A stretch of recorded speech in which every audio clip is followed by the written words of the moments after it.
Respect is built on a daily basis. Every time you're around your horse, he's either getting a little bit more respectful with you every day, or he's getting a little more disrespectful with you every day. And I'll show you just some simple little things that you would be normally doing around the barn anyway that keep building on that respect. So this morning we're going to be talking about saddling a horse. I'll just show you a couple of little tips that I'm religious about doing when I saddle a horse. So we've got our horse here, 𝗏𝗏. 𝗏𝗏 is one of my 6-year-old cow horse mares. You've been following 𝗏𝗏 now for a few years. So I'm going to saddle her up here. So after I get done brushing my horse, of course, and picking out his feet and all that kind of stuff, so we'll just kind of assume that's done. Let me give you a couple of examples. I'm really particular. Every single time I change sides on a horse, I want them to move their rear end over, and then I rub them to a stop.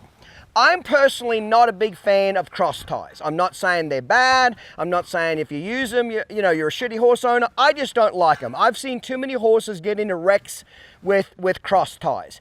And I also don't think it promotes any horsemanship where your horse actually has to move away from you and so forth. So what do I mean by move away?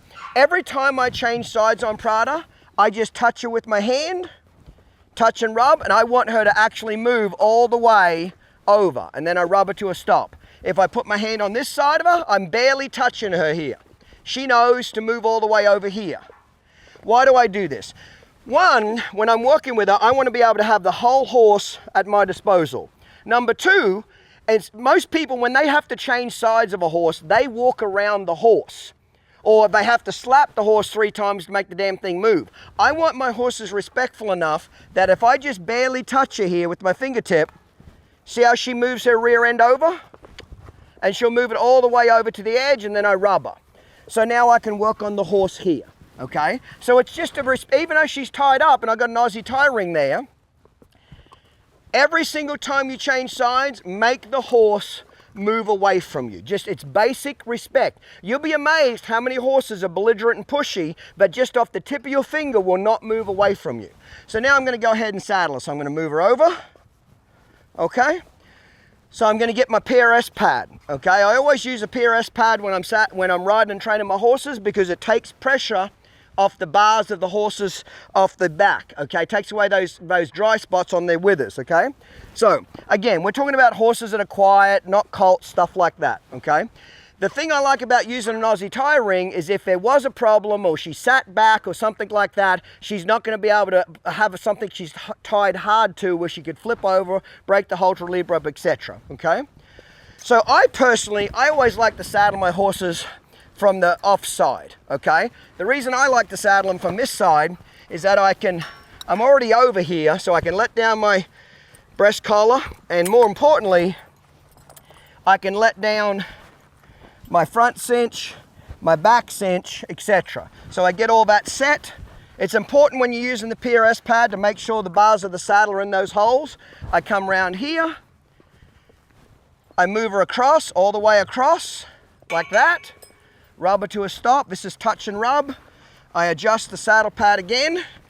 Especially in the withers, I want to make sure there's a little gap to where all their mane doesn't get tied up and pinched in their withers. I think that'd feel bad for a horse to be constantly having their hair pinched.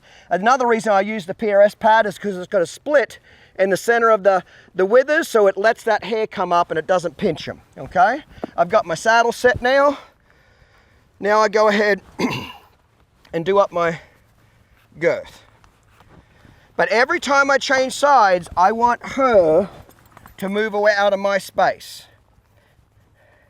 Now this is another little tip here when you're saddling horses.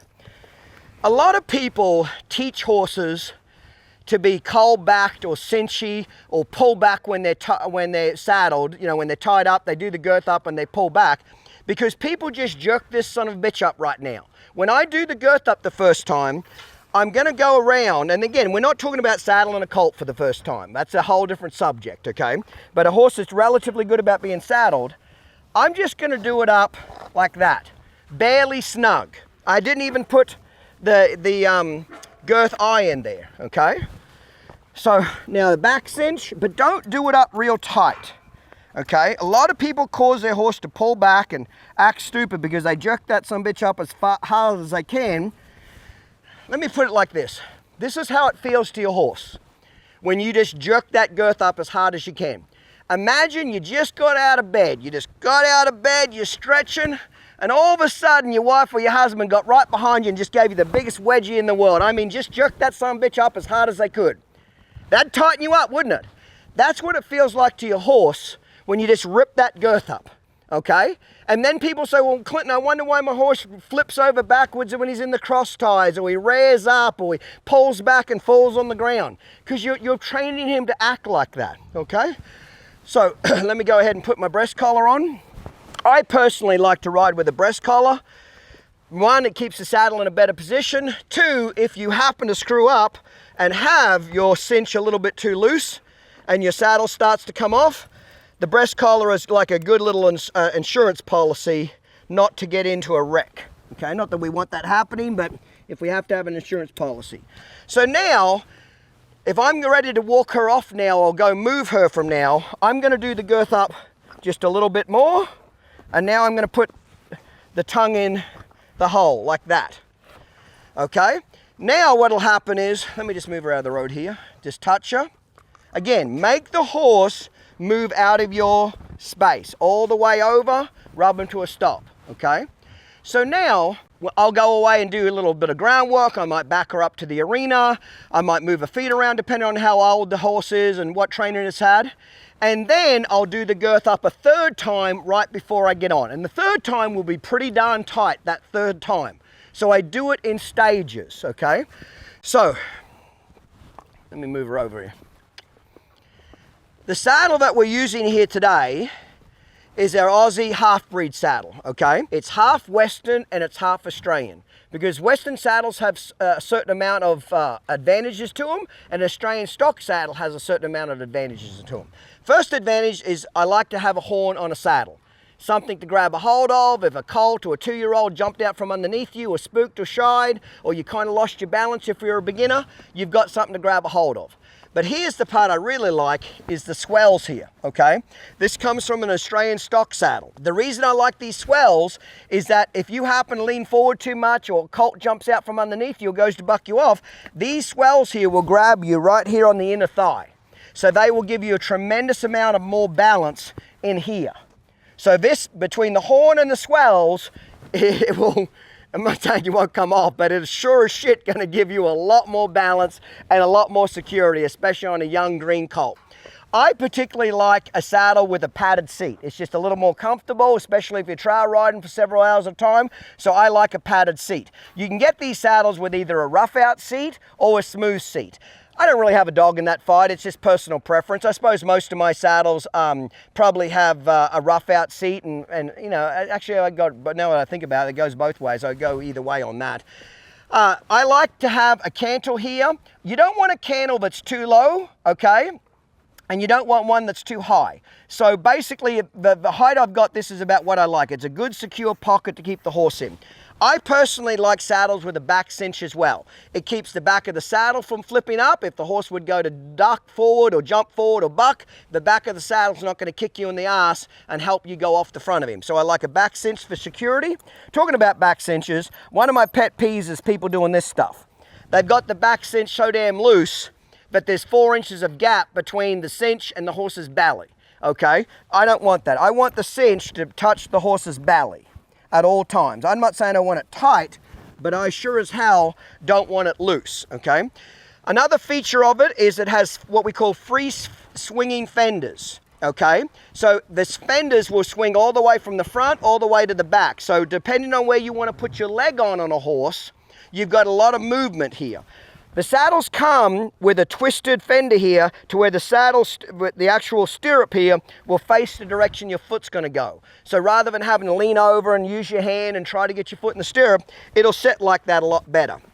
Okay? Again, breast collar is optional. I personally like to use them because it gives me a lot more security, okay, of keeping the saddle in the right spot.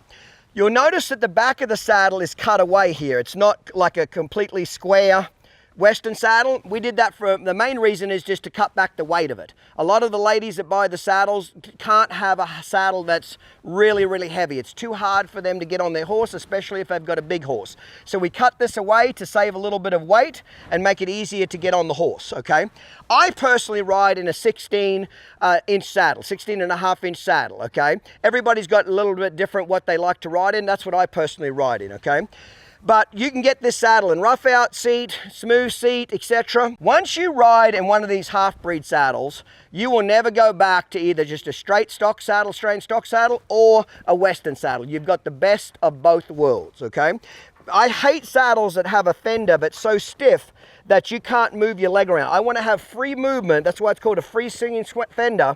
I want to be able to have movement if I want to put my leg back here or up here. It's not hard for me to move my leg around. We got some strings on it too. A lot of people like to trail ride, so they'll tie saddlebags to this, water bottles, you know, a small cooler, things like that. So if you're into trail riding, that'll work out as well, okay? So every time you're around your horse, you're teaching him to either be more respectful or more disrespectful. What do I mean by disrespectful? Just something as simple as this. Watch this. I'm going to make a move. Here's a big no-no. Don't get in a habit of ducking underneath your horse's neck. I know a lot of people do it, and if your horse is quiet, that's fine. But one day you're going to get in a bad habit of ducking under their neck, and you're going to have a 2-year-old or a yearling that's pretty spooky. You're going to duck under his neck. He's going to slap you down the back of the head with his front foot, pull back and jump on you. So just don't ever get in a habit of going under their neck. But here's a perfect example. Don't do this. Don't you walk all the way around the horse.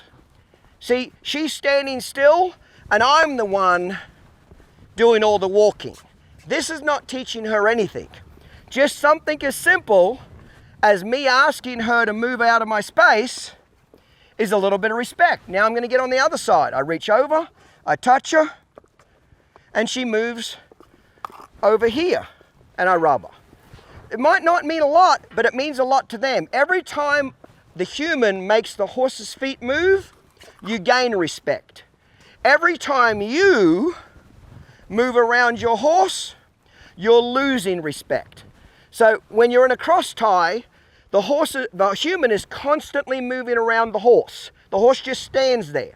By at least tying them up like this, using an Aussie tie ring, I'm at least doing a little bit of training as I'm saddling my horse. I hope these tips help you guys.